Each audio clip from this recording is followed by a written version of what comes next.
Westminster Assembly is a group that met together during the English Civil War in the 1640s to try and reform the Church of England, with the hope that if the Church of England was reformed, there'd be one more reason for people to be fighting, or one less reason, rather, for people to be fighting.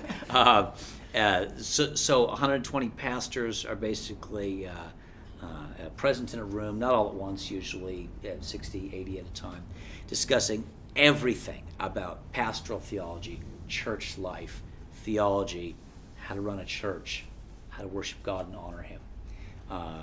They left behind really useful documents, and they left behind records of their own meetings. So kind of records of the debates, the blow by blow of the conversations. So it's an enjoyable thing to study, to be a fly on the wall as a historian and kind of listen to the conversation.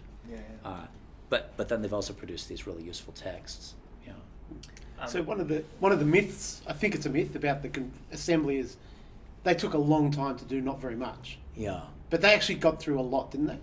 Well, they wrote about 140 different documents. Oh, wow. And they would often produce things quite, well, they were never fast, but they were always thorough. But they really did produce things.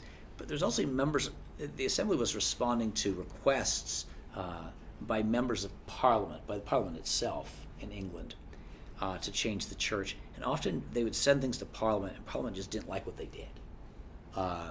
They said, this is how we should ordain ministers. And Parliament just said, yeah, we'll take the results, but we're going to chop out all the theology. And they would do this kind of thing often. Or they just sit on a document for a year or two and not really do anything with it. So that, to the public eye, the Westminster Assembly was slower than it actually was. So how long was it meeting for? So it started in 1643. It had finished church government and the confession and worship by 1646. 3 years. A couple catechisms after that, 1647. Proof texts for all this. They had it done and dusted by 1648. But then it trundles on examining ministers, which is really the subject of the God's Ambassadors book. What are they looking for in ministers? What's the big deal? They continued that till 1653. So about 10 years. Most of it done in 5. Most of it done in 5. Wow.